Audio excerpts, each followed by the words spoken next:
All right, everyone. Welcome to episode 6 now of the Backyard Banter Podcast. 6 episodes. That's a lot. So thanks everybody for tuning in and everything. Today we've got a guest that I'm really excited to talk to. It's Eric Stoner from. I don't really know what to introduce you as now, Eric, or where you're from, but I think that's kind of the point of our discussion tonight. But I want to welcome you to the show, man. Yeah, thanks for having me. I pretty much am unaffiliated right now. I still pop up on Matt Waldman's site on Matt Waldman RSP every once in a while, but not making content too often. Just kind of roaming Twitter and entertaining that way. Yeah, still running Twitter for sure. So if you don't know Eric, Eric is somebody that's been something that I've followed for years. I remember following you back in when I was in college, like a junior, senior in college, back when you were really writing a lot of content. And Eric is one of, Eric and I are full disclosure, we're friends. We go out to bars and stuff here in Southern California. We both live in LA. We see a lot of each other. So I don't say this just to suck up because I don't really think I have to. Eric is one of the smarter football people that I know. He knows his shit. When he says something, I listen to it, especially about defensive players and quarterbacks and stuff like that. Eric is a good writer and knows football, but like you said, you're not doing any work right now. And I mean, just to start off, we'll get into that a little bit later, but I mean, what's your background? What's your history with football? How did you become obsessed with this stupid sport that we do? Well, I'm not sure that I really had much of a choice. My dad was a football coach. He grew up in Idaho, played high school football. He actually had an offer from Boise State, but he ended up joining the military right when he turned 18 right outside of high school. So he was stationed in California. That's how he ended up meeting my mom. So I was on football fields at a very, very young age. And then started playing when I was 7. I played all the way through high school so from 7 to 17. So I had 10 years of playing just as a kid. I had a couple of Division III offers and partial scholarships and everything, but I wasn't really interested in playing, moving to Nebraska and playing for some D3 fucking school in Nebraska. Basically paying to continue playing football. I kind of thought that it was hustling backwards. So I got accepted to San Diego State, and I was ready to just go have a good time, basically. And then after that, I stayed in San Diego for a year. I didn't really have anything to do with football during that time. I lived in San Diego for 2 years. San Diego State asked me to kindly leave after 1 year. I had a little bit too much fun. So I ended up staying in San Diego for another year, just kind of living out there, and then ended up moving up back home and started coaching high school football. Pretty much as soon as I got back, I jumped right into it. So I coached high school football for a few years, and then started really I wasn't going to be a teacher, obviously. So coaching high school football is a tough gig if you're not actually a teacher and in it like that. So because it's just hard to work it out with scheduling and with your real job and everything of that nature. So ended up giving that up after a few years. And then, really I was always really, really into football, had an online presence in football. It sounds like pretty much everybody, all the fantasy guys you've had on pretty much have the same story where if you really are this much of a nut about it, you'll find all the other dorks on football forums. I mean, football Twitter is basically just the evolution of what the old football forums eventually turned into. I mean, I would venture to say that most people that are really, really into football on Twitter were either posted on their team's message board before there was Twitter, on their team's message board. The big one that I was on the Draft Countdown message board for a long time. That's actually where I ended up meeting Parsons and Jinx and some of the other guys that are on draft Twitter. And that was 2006, 10 years ago. It was a long time ago. So a lot of the cats on Twitter that are on football Twitter have known each other for a long time, surprisingly. So, and yeah, I mean, like I said, the draft was always the big thing that I always really liked in terms of the football entertainment, not actually me playing or coaching or doing whatever. The draft was always the big thing that I cared about and was really, really into. And so and then just ended up kind of going from there. That's basically how it started. Yeah, I mean, that's the funny part to me because I guess I was never around during like the forum age, or I wasn't as like. Yeah, it's a little bit before your time, huh? Yeah, probably. So I mean, I guess I hopped like into the football Twitter scene, I guess, like around, well, it was like after I graduated college when I started like Backyard Banter, and like I was following from a different account that will never be discovered for my years during college. Actually, that is funny because the guys from work did find, like at NFL, did find it a few months ago, and that was found the personal, like the personal account. Yeah. And like I totally, that's a whole nother story, but yeah, embarrassing, awful. So I used to like follow all you guys from that account, but it wasn't until like, yeah, in like 2013 is when I kind of came around, and so I was never in on the forums and anything like that. So that's a whole nother part of like the culture that I don't understand. But so, okay. So we know how you kind of got into the whole football thing, but like, what was your like first impetus to start writing about it, or like who was the first one to reach out to you and be like, hey man, like, come write for us, or how did that start? It's kind of a funny story. Like I said, I was on the Draft Countdown forums at the time, and Twitter was already around. This is like 2011, I think. Yeah, it was 2011. Okay, so I hadn't really been into the draft for a few years because I had been coaching, so it made it tough to keep up with college football and everything of that nature, because usually like games are on Friday night, and then you're back in the office on Saturday, like grading the game from the night before and then scouting out your next week's opponent and doing all that charting. And it's basically like an all-day affair trying to do it fucking hungover, like after a Friday night in a dark office with nothing but a projector on.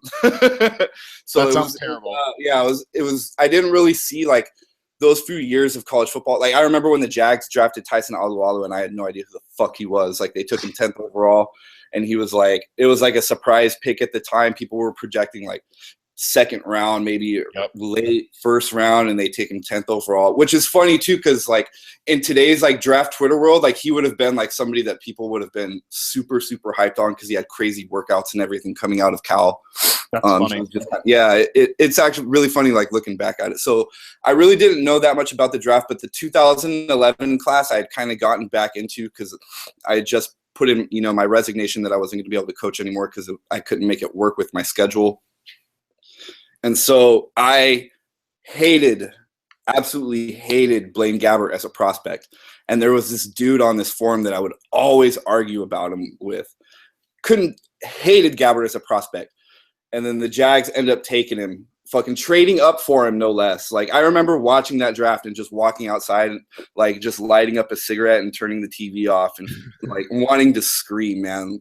It was in case you haven't picked up on this, if you're listening, Eric is a Jags fan, I think, or like, are you guys on a break right now, or what's the? We're on a break. We're not really speaking right now. I'm hoping that that they can get their life together. Right. But they always end up calling on. They always shooting that "Hey, big head" text on Sunday, and you always end up answering back. So. Yeah, I've been there. Yeah. Sometimes they go on speaking from my experience, sometimes they go on a Super Bowl run and then you really think they've changed, but nothing's really changed. Nothing. Yeah. People, teams, players, coaches, nobody really ends up changing. But yeah, so they ended up taking Gabbert, and I remember being so pissed off and like just getting mad online, arguing with people and shit like that. And people would be like, what the fuck do you know? Like, you're just some dude on a forum.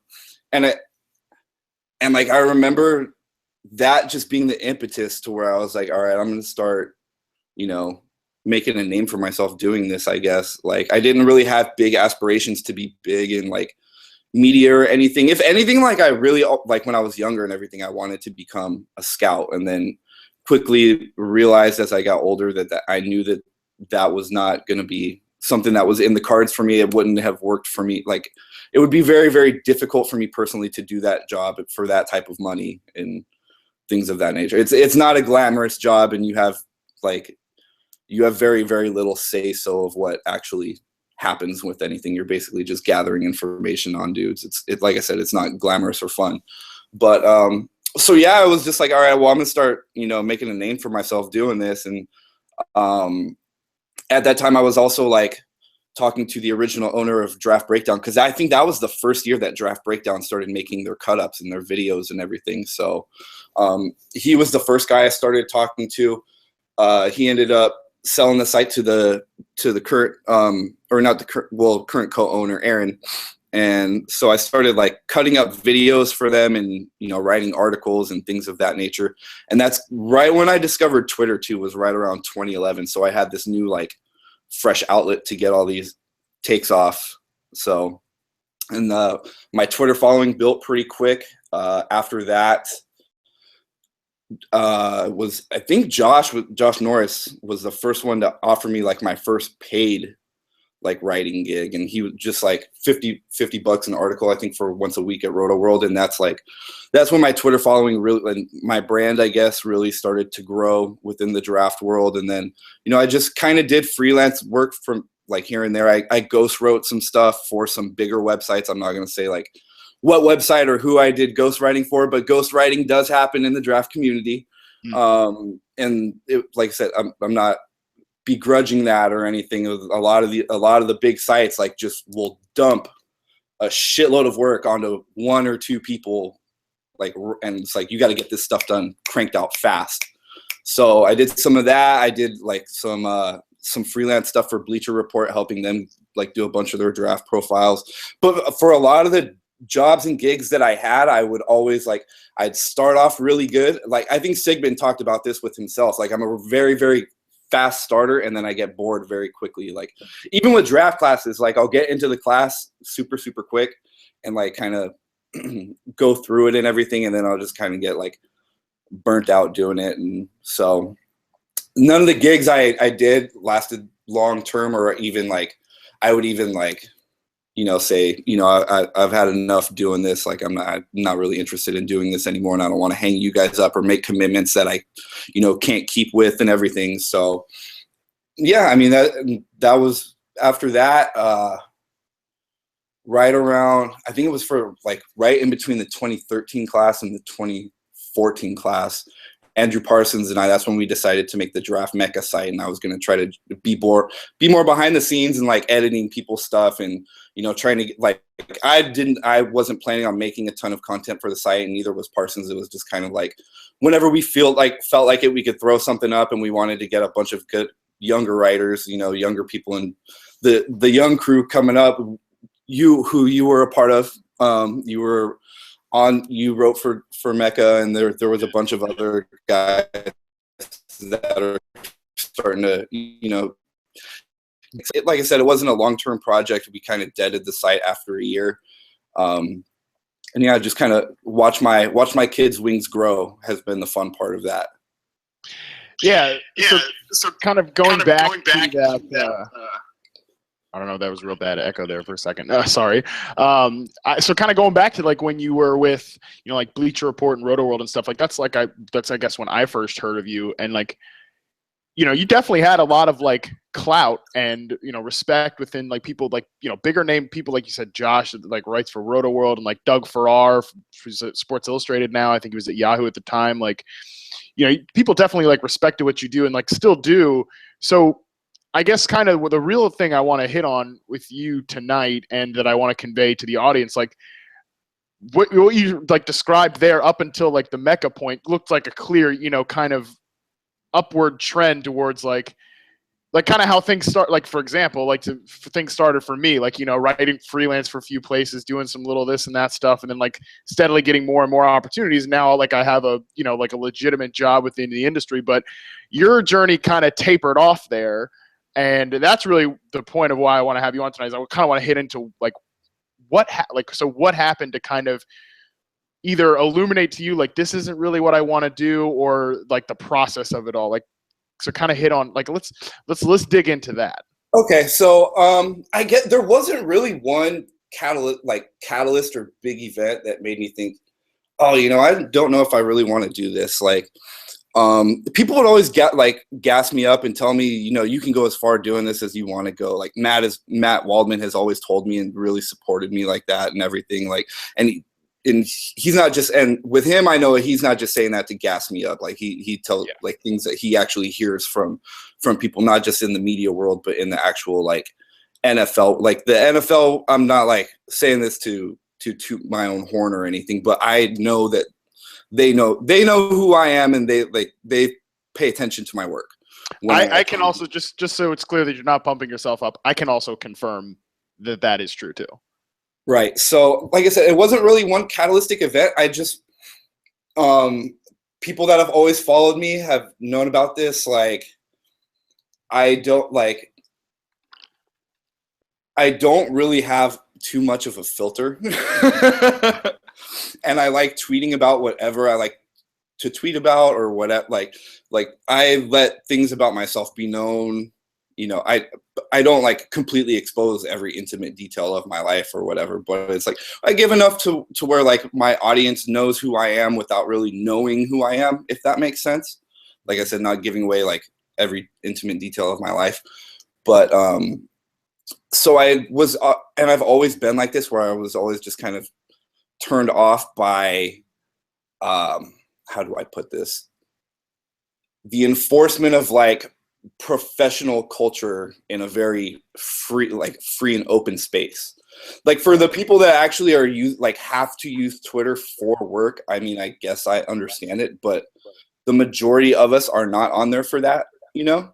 It's more than it's, I mean, it is an information medium, but like more than anything, it's an entertainment medium. And that's something that's a quote like about the NFL that always really resonated with me too. It was like, and I forgot who it was that said it, but they said that the NFL is not in the football business. They're in the entertainment business. So, and I'm not trying to say like I'm trying to be this a Twitter personality or anything of that nature, but like I said, just the enforcement of like a super professional culture and, like I said, in a free and expressive space has always turned me off. With authority is another problem that I've always had, and just like in terms of having to have like a clockwork of content that needs to get out, and working on that type of schedule is just not my cup of tea. Is like football, that creative side of football was always just something that I like to pick up and play with, and then leave it alone when I need to get away from it. Because like I said, I've been around it since I was, 4 or 5 years old. I've been around football. It's been a huge and impactful part of my life. So like I said, something that I always tell people when they ask me this, actually, I should have given you this quote earlier, is the thing that I tell them is that hobbies a lot of the time are, or passions a lot of the time are best left as hobbies. Like when you have something that you really do love and it's your baby and everything like that, when it truly becomes work for you, and it becomes like this regimented, structured, I don't know how else to describe it, but it's like that was just something that never really appealed to me. So it was never something that I seriously like tried to pursue and make like a full-time thing. I like having my work stuff separate from like the things that I really love and enjoy. So I mean, that's why it never turned out like that. Like I ended up, the 2013 class, the really, really bad class, was that was actually probably a pretty huge factor. I ended up like watching 150 guys and never really got super in. Like I'd write about people and I did scouting reports and everything, but I think when you're one person and you spread yourself that thin, it becomes kind of hard to get a gauge on. Just like it becomes so formulaic that it's not entertaining or fun or anything like that. Like some of the most fun times I have was when I'll just like throw up a random cut up of a player, and I'm not even trying to like, I don't go into it thinking like, okay, I need to figure out this so I can write this and figure out and create this content around it. Like I'll just throw on a tape and take some notes and diagram some plays and try to figure out what the offense and the defense is doing. And that's what's fun for me, is kind of like the reverse engineering of like what teams are doing schematically and things of that nature, than actually like pumping out a piece of, this guy has great ankle flexion and he can really skim the corner and so like even in the latest Derrick Henry piece that I did for Matt, then I think that's the only piece that I've done for this class. And it was like, really, it just ended up being like an X's and O's breakdown. And I even said like on the video segment, I was like, there's 1,000 fucking scouting reports that you can go read of Derrick Henry that, I'm not going to tell you anything that you probably haven't read or if you wanted to go find that information. So it kind of just became like this cool little breakdown of the play of what, the offense was doing and how they were baiting a linebacker and relating it back to boxing. And like I said, I didn't go into it with any preconceived notions, just kind of watched the game and went in the lab and created something on the fly. Yeah, I think that gets lost a lot too. And I can definitely relate to the, like, when a creative process becomes like a schedule and there's like a regiment to it, it really kind of takes the fun out of it. Like, I can definitely say, like, I love my job, but there's a lot of content that I have to make that I don't love making. Like 10 weekly sleepers in week 13, I could care less about. I could care less about making that, and it's part of the job, and like I don't mind it, but I can definitely relate to the idea of like. I think people, I don't know, to me, I agree with you. I don't think people really understand that there's a lot that changes when you go from like having to write on a schedule or create something on a schedule. And there's a big difference in how you end up relating to that as the creator, in my opinion. Right. And there's actually there's a really, really good story and a good interview about this. Andrew Parsons has always called me the Jay Electronica of football. And for people that don't know or don't listen to hip hop or anything, Jay Electronica, he's this amazing rapper who has like one perfect song that's a single. It's called the Exhibit C, and then like a mixtape's worth of content that he's put out. And like this dude, people were saying that this dude was going to be like the best rapper ever and save hip hop and shit like that. Like he had Diddy and Jay-Z, a bunch of people trying to sign him as an artist when he was just like mobbing around cities on, taking buses from cities and performing. And like, so he ends up signing with Jay-Z. He and Just Blaze, who did this interview and was talking about it, created a whole album. Like Jay Electronica already had most of the album done. Just Blaze put like the finishing touches and, mixing in and arranging the songs and things of that nature. And then he just never ended up dropping the album.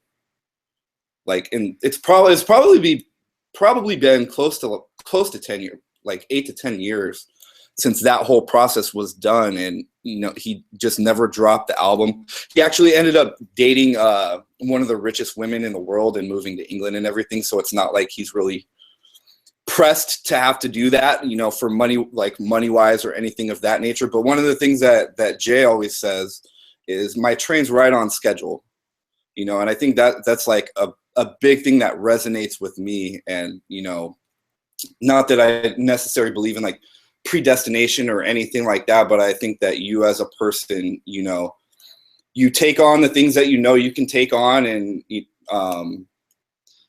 the decisions that you make, like you have a conscious part in them, but there's the unconscious or the subconscious part of your brain that's kind of ruling that too, and knows what you're capable of and what you're not capable of, knowing like self-awareness, knowing your strengths and limitations, as a person or as an artist or as a creator or whatever it is. And so, like I said, the train is right on schedule. And going back to that story of Just Blaze and Jay Electronica, like the best song that he ever made, they made together. The big single that I was talking about was Exhibit C, and Just Blaze talks about it in the interview. It's like, it was so cool because it was just like one night, the two of us in the studio, and we were like, oh, let's just like, it was an impromptu thing that just kind of happened, a song that happened organically. And it wasn't like Just Blaze was talking about, like, it wasn't like making an album, like where you go and it's like, all right, we got to make this many singles and we got to make them sound like this and have the radio play kind of formulaic, you know what I mean? Like how you were talking about with the sleepers and everything. Not that there's anything wrong with that, because you have to do that to pay the bills, basically. Nothing happens without, in the entertainment business. I always say this about TV, like what you watch on TV, like the TV companies are looking at that as just, the TV shows are just the things that you watch in between advertisements. Right. You got to pay the bills. Nothing in this world happens for free. So when you actually do have something that you care about and you can kind of, like I said, keep it a passion as a hobby, keep it on the side to where it doesn't really taint that side of it for you, and you never have to go through those formulaic processes and where you're taking, art, not necessarily that like this football stuff is art, but like that's one medium of creative expression that I actually like feel competent in and feel like I feel good doing it and everything, and kind of turning that into, into work. And it's not like they still end up becoming work because, it's, sitting down and writing something or making a video or whatever. It's not a taskless endeavor, but when you can, like I said, when you can kind of just keep it on the side and let it kind of be its own thing that you can come to when you need it, or when you need to get something off, you can, but it never really becomes like, money never really becomes the reason why you're doing it, basically. Yeah. I mean, I struggle with that too, like, because before it was my job, writing about football and like charting players, watching tape, that was like my release. And now when your release becomes your job, then what becomes your release? It's like I'd sit at work all day, and like I said before, I was with NFL, I'd sit at work all day and be like, God, I wish I was I wish I could be like at home right now, like, writing an article or something like that. But then when you're at work writing, and you're like, if you don't work in football, like, don't think that you're still not going to hate your job, like, because you're still going to trust. It's still a job. It's a job. It's a job. Like, I'm still at work, not like on a beach somewhere getting drunk. It's still a job. I'm not going to like it, like, I mean, like I said, I love my job, but there are definitely days when I'm ready to, shut the computer by noon and go home, but you can't, because it's not how it works. And so, like, make no mistake that there will be times when you're frustrated that the thing that you used to escape from the stresses of your job are actually the stresses of your job. So yeah, that's a really, really good way of putting it. Yeah, I really don't know, like, and I'm not trying to discourage people. The main thing that I want to get across is that I'm not trying to just, because I know that you're doing this entire series on people that ask you for advice and want to get into the business and everything. So I'm not trying to discourage people from chasing the things that they want to chase, but you're not good. Like, you need to go do it, so that way you can find out as quickly as possible if it is for you, because you will find out very, very quickly. And I think the way that Matt talked about it, how there's the very small middle class. There's a few guys that make like a ton of money doing it, and they have a very big presence and everything. Like, they can make a super, super comfortable living doing it. And like, kudos, that's awesome. More power to them. There's kind of a small middle class where you can make like decent amount of money doing it and still have like some creative freedom over what you do and everything of that nature. And then there's most of the people do it for very little money or for free, and it never really ends up becoming more than that. And the thing that's interesting about it too is that when you really watch it and everything, like, there's a ton of talented people that are doing it. There's a ton of, in my, like, untalented people that are doing it, that want to do it and are trying to get into it, that, a lot of the time, like, I'll see stuff and I'm just like, I mean, I don't know how to, like, saying it without being super disparaging, but I can kind of come across that way sometimes. But just like, you just don't have, the game doesn't speak to you. Like, the game doesn't speak to everybody. And you can have watched football for as long as you've wanted and like think you really, really understand it and everything. But there's a certain level of where the game like really and truly speaks to you and you understand it, and not only that, but be able to communicate those things. I think that's like, and that's kind of like when I was first getting started out, like, I called myself like a bastardized poor man's version of like Chris Brown and Matt Waldman, Smart Football and Matt, like, where I was really super into the X's and O's stuff more so than like any other part of the game. And I like talking about those things. Even, like I said, I never went and played college football or coached college football or anything, but the game speaks to me, and anybody that, reads my stuff or, interacts with me, like, you can understand that I have that that level of understanding about the game. And, you know, some people don't, and like those are the people that should probably go and end up becoming beat writers and things of that nature. There are, you know, where you're reporting on. That's kind of the weird thing about like how Twitter has become too, where there's kind of been this like this blurring of what a reporter is and what an analyst is. Like it's very, very, very strange, like seeing that blurring of the lines that sort of happened. Yeah, there's the good thing about it is no matter what your talent level is, you can work hard enough to where you can still find the outlet to do it. Like I said, you can be like, whether it's beat writer or analyst or, you know, the fantasy analyst, there's so many different ways to talk about this game that you don't really like, it doesn't like, even if you may not have that level of understanding where it speaks to you, you can still, there's still things that you can talk about and where you can make a living talking about them. You know what I mean? Yeah, for sure. And there are definitely different lanes. We've talked about that before on the podcast.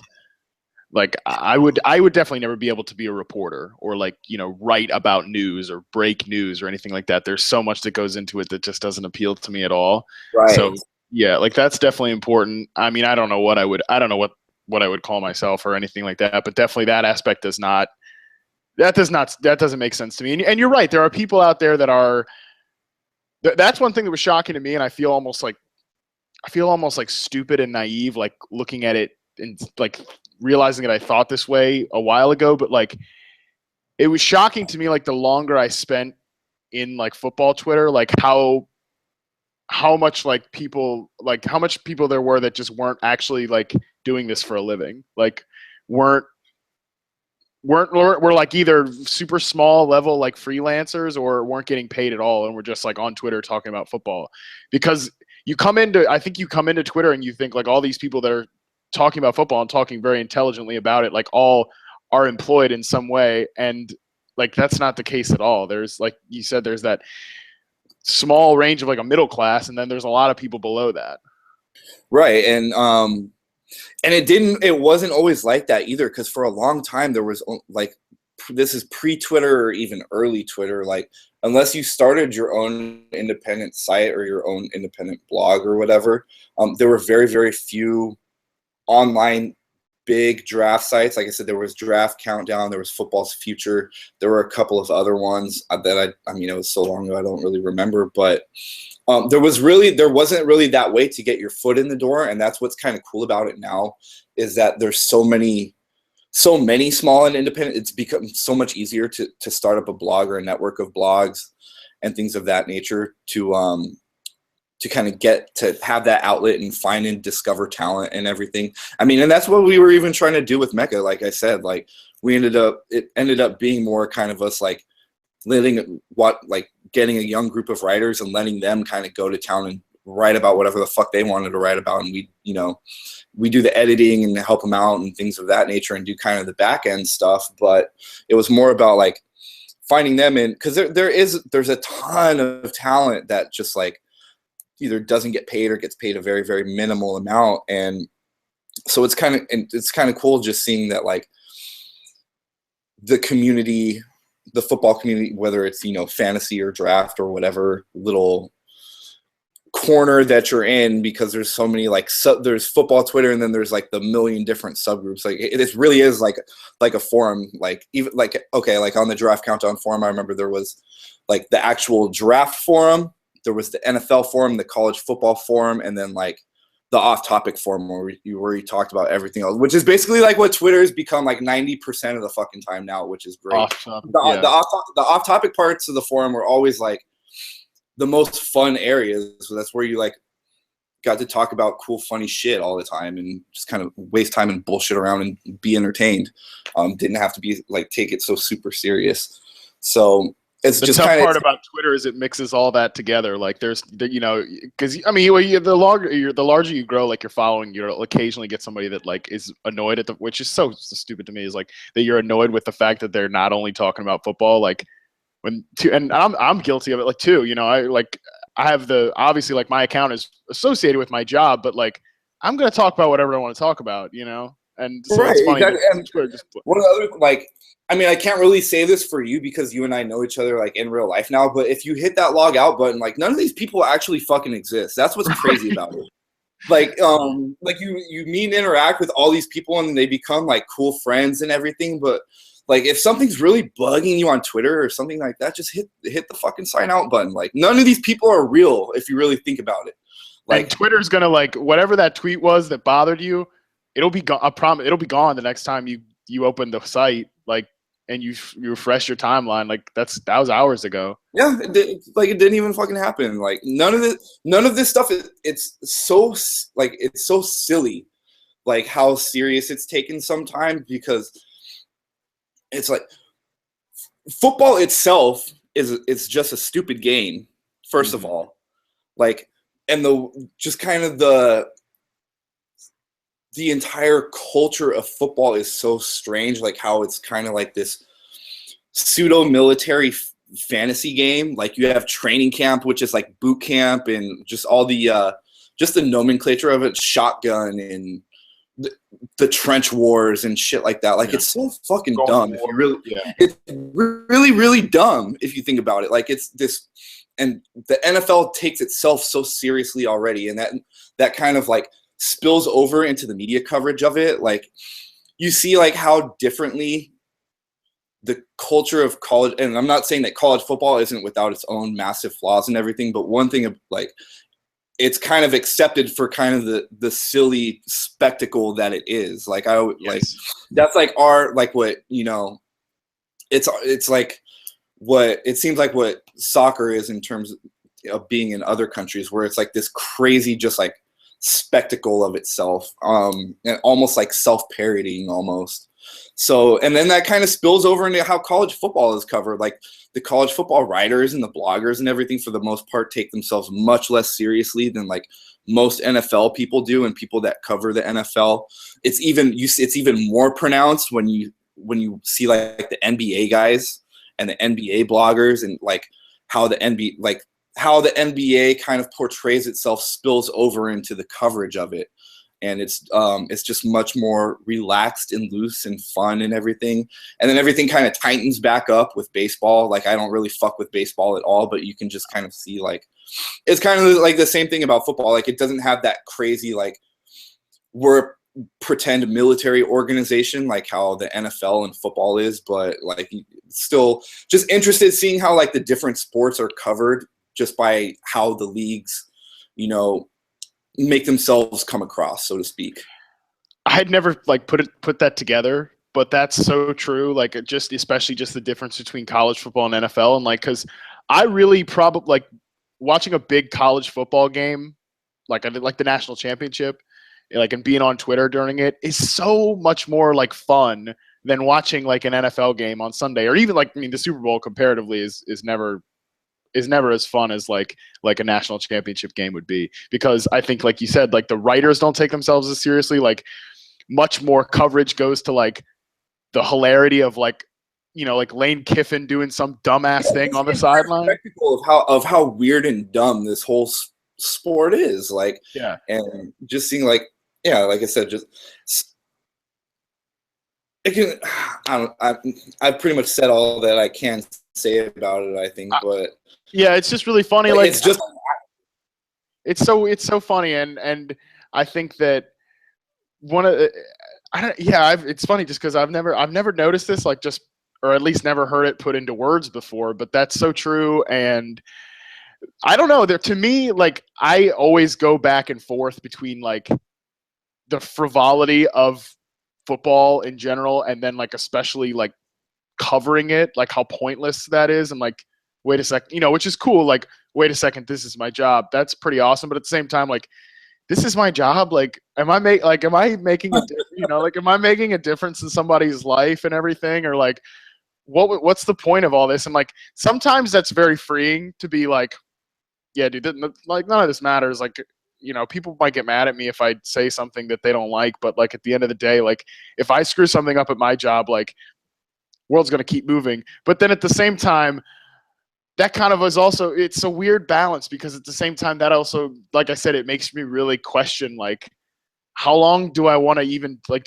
is like, you know, like you're saying, like, is this really what, sometimes it's like, is this really what I should be doing? Like, should I actually be doing something that's more important? Like, is this really what my destiny is? That sort of thing. So there's a weird balance because of how inherently not serious it is, but then people take it so seriously. And I actually want to take that and swerve it into kind of a different topic, mostly like still talking about Twitter and like how to handle yourself there, because, you know, like you said earlier, Eric Stoner's account is Eric Stoner. Like, you know, there's no impression management going on there. And it's always been that way. And it actually, like, if you're listening to this and you don't know Eric, like, you actually had a different account before, the EC Stoner account. And then that, you put the end of that because I think pretty much, you correct me if I'm wrong, because you had like too many followers and you just wanted to start over. And so I guess one thing that I've always remember you saying, like, is that you should take your work seriously, but not yourself. And so I kind of want you to delve into like, how do you see people portraying like themselves on Twitter, and how would you prefer it be done? I mean, if it's your job, I completely understand, because like one of the first things that I remember, and it was one of those times where I was like, I don't know if this is really going to be for me long term, is when I first started writing for Josh and for Roto World. And he was like, hey man, like, I'm not telling you like what to do or anything, but you should probably watch it on like saying, like, dropping F-bombs and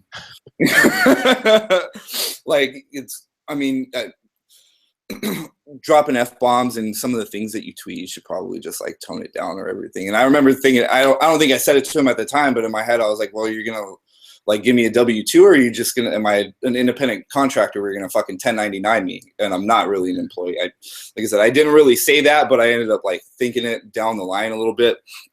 But yeah, I mean, with the and as far as the old account, I guess I can talk about this now because everything's done and gone away with, but I ended up getting into some trouble about a year and a half ago, 2 years ago. And like I said, it was just a better idea for the Twitter account to not be up, period.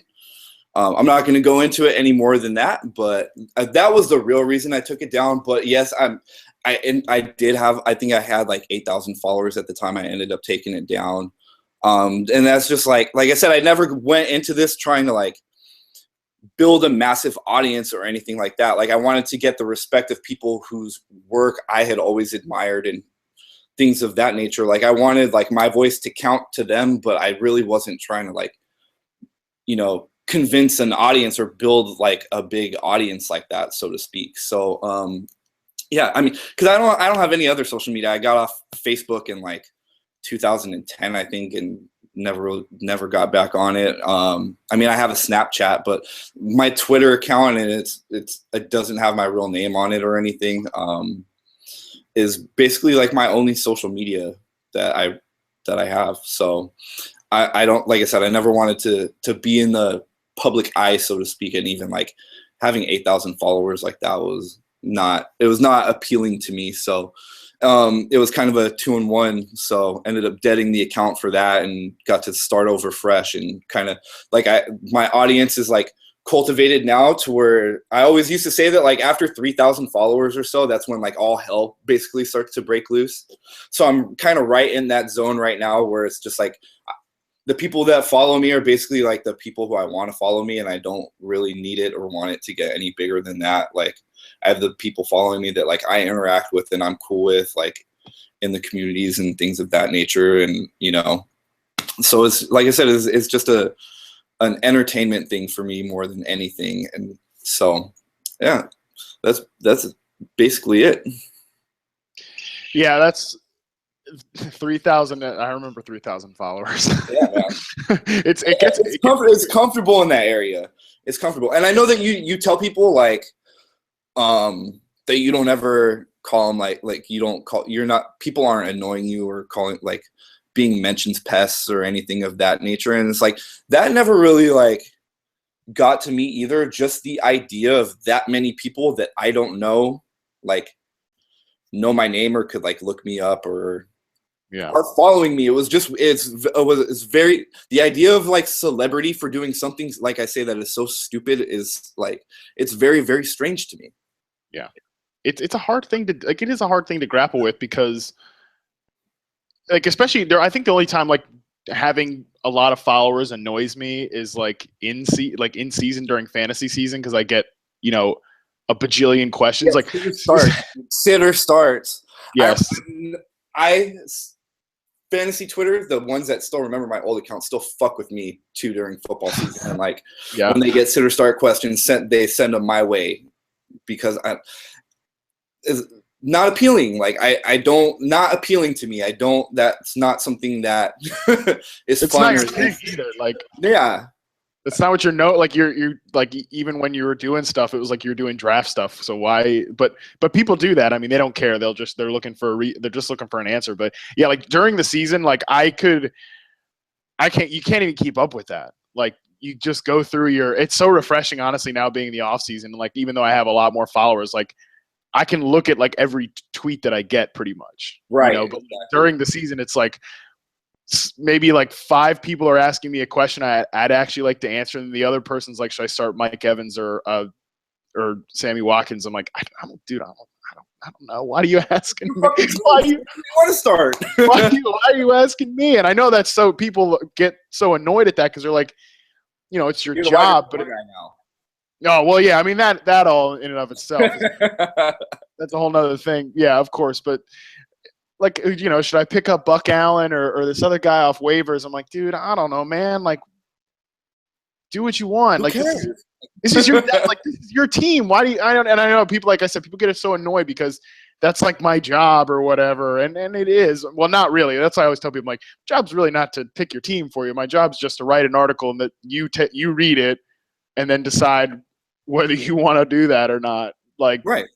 And that takes away, like, I don't know, now this is a whole other topic, but like that takes away like the fun of fantasy football to me, is like having somebody else make the consequential decision. Like, I play fantasy football because I get to make the decisions, I get to choose what I want to do and that sort of stuff. So yeah, I mean that's a tough thing to deal with, if it's the fantasy questions. But I think that people do really underrate like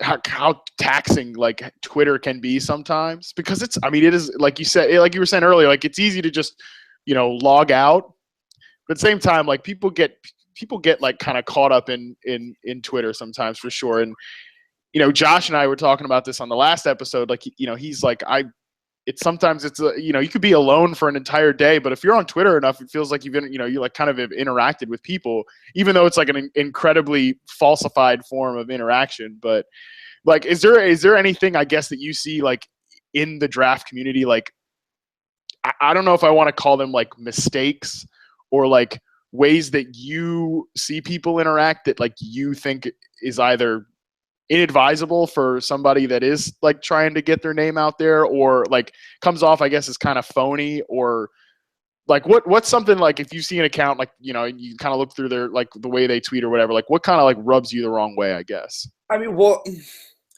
it depends. If what would rub me the wrong way personally, I still understand it, because at the end of the day, it's still like football media is very much a people business. What I mean? It's a people and it's a relationship business. And that's the NFL is the exact same way. It's just there's different avenues of taking to get it there. Like, if you want to work for the NFL, you need to get the fuck off Twitter, first of all. And like not be giving your draft takes on Twitter. You need to get the fuck off of Twitter and go like trying to get a GA position somewhere, and doing like some really, really shitty coach work while you're going to graduate school. That's the avenue that you need to take if you want to like become a scout or work in an NFL front office or coaching or whatever it is. Now, as far as like football media, like I said, what the things that would rub me the wrong way personally doesn't really matter, because if you want to get into this field, you're going to have to do it anyways. Like you can't burn bridges. You have to, if you commit to things, you have to follow through with them. You have to work and create work and everything. And I'm not begrudging the work side of it. I've already like said my piece on, taking something you love and making it work. But you have to play the politics game, like any other field or any other job.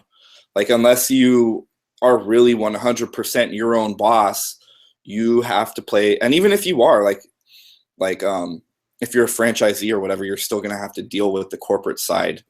So that goes with any field or anything like that. Like, you're going to have to schmooze, and you're going to have to promote shamelessly. And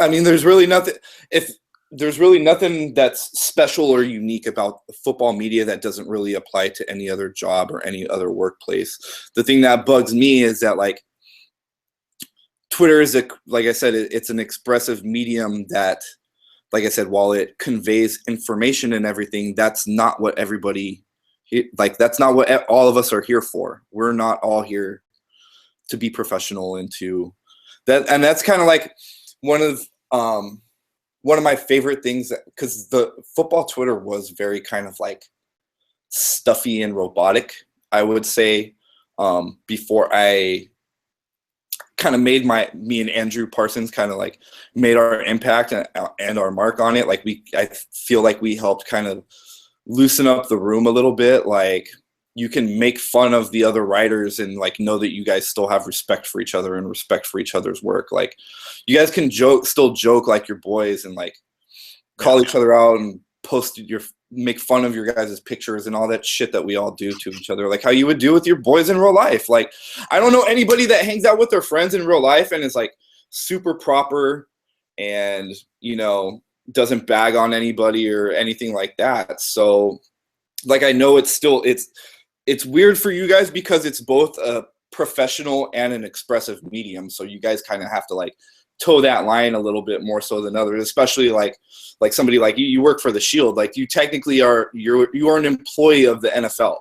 Like, you are representative of the NFL. So, and for all these guys, Josh with Roto World and Matt with Bleacher Report and Dane with CBS, like all those, they have a very fine line that they got to straddle, which is, like I said, something that personally I could never do because, first of all, like I said, I never wanted to make this like a full-time, whole-time, my entire life thing. And that's just not that's not my purpose and what I'm here for with this whole little small corner of the football world. So if you're looking to get into it and get into the business and everything, like I said, you're going to have to, you're going to have some, you don't have to 100% kiss ass, but like, don't burn bridges and be a dick to people. Like, you can be lighthearted and have fun and everything and throw out a body bag. But, some people are going to be more sensitive about it than others. Like, some people be careful who you do that to. But if you don't care, like, if you're just here to have fun and like, it's a creative medium for you, then go ahead and have all the fucking fun you want, man. I think that if I can speak kind of to the whole, like, being like representing the Shield and all that sort of stuff, I think that, like, for me, one thing I like about NFL media, like, and like the company that I work for, is like there is definitely some like leeway in what I can tweet it. Like, they'll never come to me and be like, hey man, you got to tweet more about football. Like, one of the first meetings like that I ever had, like one-on-one with my boss, like after a few months of working there, you know, I was like, hey, like how am I doing? Like, what are some things I'm doing well? What are some things I can be better at? And, you know, one of the things she said was like, yeah, you tweet a lot. Like, that's a good thing. Like, keep doing that. And like, just whatever it's about, you know, so just keep doing that. I was like, oh wow, that's a job positive. Okay. All right, no problem. I'm on this thing 24/7, you know, like, so that's one thing I would definitely say, like, to encourage people is be super active and like definitely be friendly, like make friends. And, you know, like, and definitely they're like, I got no problem like throwing Kyle Posey in a body bag every once in a while. Cause like nobody's going to go, like none of my him either. For the record, Posey deserves the most body bags out of anybody. Absolutely. Like, he's off topic, but yeah, he tries to come with some shit sometimes, and you gotta get that back. Like, no, he deserves a body bag. So, like, I got no problem throwing like that, like one of those guys, like messing around with you guys or anything, or like, you know, that sort of stuff. But like, I'm not going to let my whole timeline see that too. Like, I'm not going to tweet something like some foolish stuff like that, you know, or it's like, especially at another like writer, you know, like somebody else that works with me, I would not interact with that way.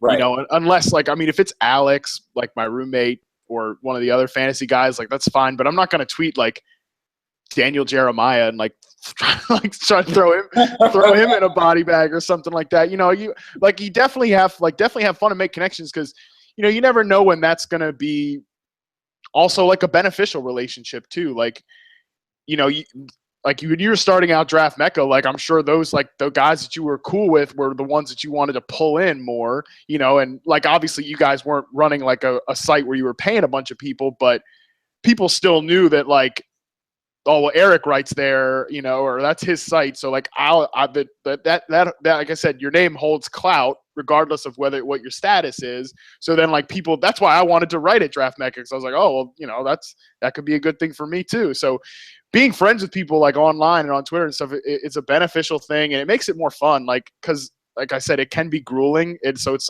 nice to open Twitter sometimes, like still be able to, even though like it's associated with my job now, it's nice to be able to open it up and like screw around with you guys too, like make fun of Justice or something, which is also necessary. Yes. So yeah, I think that's it. Like just not taking yourself too seriously is something that's important, even though like there are aspects of it that you have to do that, and you can't if you want to be professional or whatever, like you can't just go on Twitter and probably you can't drop a bunch of F-bombs and like that sort of stuff if that's what you want your account to be. Like how you were talking about like going at Daniel Jeremiah, like you're not going to go to Daniel Jeremiah and be like, oh, look at your rankings like this from 2011, and you don't know what the right. fuck. You know who you have those relationships with as they develop. You know what I mean? Yeah, like I know people who are still gonna like, which is funny now that everybody's like, you know, which is like, please don't call me the wide receiver guru or like anything stupid like that. I'm not interested in that title. But like people that have followed me for years will bring up the fact that like I liked Cordero Patterson at one point. You know, like those people will do that, but I probably would like not. I wouldn't like. But if I was somebody that was following me and like I didn't know me, I wouldn't bring the same thing up to me. But it's like my friends can do that. But yeah, it's different. And yeah, I mean, it's just kind of handling yourself with like common sense, honestly. Right. Like you've got friends, like you have friends in real life that you can't, like that, you know, they're sensitive about certain things, and so don't do that. Yeah, and it's not like you're gonna walk into the office and, you know, fire off on Sally the receptionist and try to ruin her life. You know what I mean? Like, you know who you have those relationships with and who you don't, and who's gonna fucking report you to HR and everything of that nature. So yeah, and I'm kind of applies to Twitter when you're getting like into the business or into the field, so to speak. It is kind of funny, like too, thinking about it in that sense of like an office, like because you do see people do that, and it's one of the biggest mistakes I think I see like younger writers do, or like people trying to make a name for themselves, is like attacking bigger analysts and all that stuff. Like it's in general, it's just you'll just don't, like if you do that, you're not ready. Like you're not ready for this, in my opinion. Yeah. Because if you the egg avatar that creates their account and immediately starts tweeting like big, huge accounts with random hateful shit, that it's like, okay, you're still a baby on here. Like you're new to it. You'll figure, like, hopefully you figure it out. I hope you learn the ropes quickly. Cause I think my first tweet was like, I actually do remember because somebody brought it up from my old account. My first tweet was like, it was in 2011 and it was to Greg Cassell saying some shit like, hey, you know what? I think Andrew Luck's actually kind of overrated. Because it was when it was the Gabbert and Luck class and all them, but he was tweeting something about Andrew Luck, I think. And you know, my first tweet to my dad talking about one of my most hated adversaries ever in Andrew Luck. So there's layers. Yeah, there is, right? Like there's multiple levels to that very, very first tweet. And most people, like, they look up their tweet history as they become a better Twitter user, so to speak. Like look back at their history and their first few tweets and everything, and just like how random and stupid you act when you first get on Twitter. And then, like I said, hopefully you kind of figure out the culture and it's like start having a little bit more. You don't need to be be a fucking comedian and everything, but it's not the most serious thing in the world, and sports are not the most serious thing in the world. Like Right. most of this stuff is really, really, really, insignificant and unimportant. So like, just try to, it's like being at a sports bar, like just try to make relationships and have fun with people and be cool, like in an online space. Yeah, it's really not that hard when you think about it, but definitely some people tend to make it hard. So I think kind of winding down here, we've hit on a lot of stuff that I really think was important and really want to hit on. And one thing I do want to say, and I know you mentioned it earlier, like this episode probably more so than other ones, like contains what I would say are things that might discourage people, but like that is, again, like kind of with Waldman's episode too, like that's definitely not the intention, is to like discourage people. But I do think it's important for people to realize, because and again, I think I said this with Waldman and with other people too, like you get people asking, like I get people asking me, like, how do I do what you do? And like the first, I think, like question I want to ask them is like, are you sure? Like, are you sure this is really what you want to do? Because like you mentioned, it's important to figure out, but like, can you like just kind of wrapping up here, but like, can you pinpoint like one moment or like one thing I know you've touched on a few, but like any others that like you saw something happen or something happened to you in the industry where you're just like, this is definitely over kind of thing? Not really for me personally. Well, last year I was kind of like doing projects for Matt, like just a couple times a month. And I wrote this huge piece on Marcus Mariota. He actually had to like chop it into 2 separate articles because it was so long. And like when I actually do work, I'm very like I'm perfectionist about it, and I have like a very long, convoluted, dense writing style. So same. So like when I do something really big like that, like it takes a lot of energy out of me, so to speak. Like the Mariota piece took a lot out of me. I can say that, like, as stupid as it sounds, like, because it's just writing.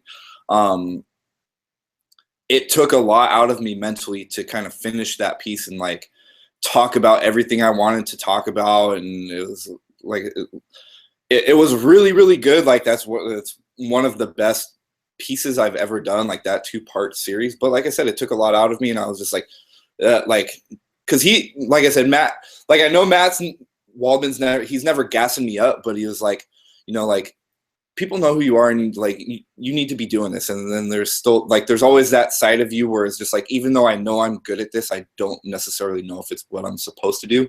Like the Todd Marinovich 30 for 30, like the kid that was raised his whole life by his dad to like be this perfect quarterback prospect and everything. And he was just like, he started doing drugs and shit in college and everything, and ended up flaming out. And it was like that kind of like, I was never like, my dad always let me be into football as ever much as I wanted. Like I was never like forced into it or anything, but like I empathized with like his story, and he said like, just because you're really good at something doesn't mean that that's what you're necessarily supposed to do.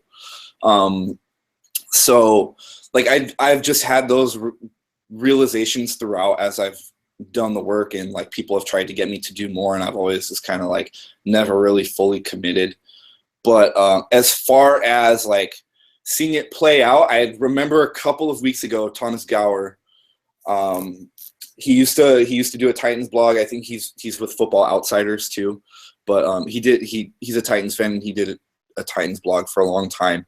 And like Matt Castle signed with the Titans, and he tweeted like, if I was still doing like that Titans blog, like I would have to like carve out a portion of my night and like write a blog post about fucking Matt Castle signing with the Titans.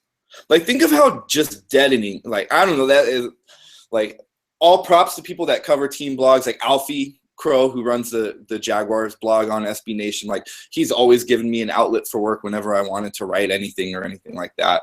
So the people that can do that and cover that type of shit on the day-to-day, like, I give them mad props. But like, I can't imagine like being up at midnight and writing a post about Matt Castle signing with my team. It sounds, everything about that sounds horrible and deadening, and that's not the things that I like about football. You know what I mean? Like, that's not what is.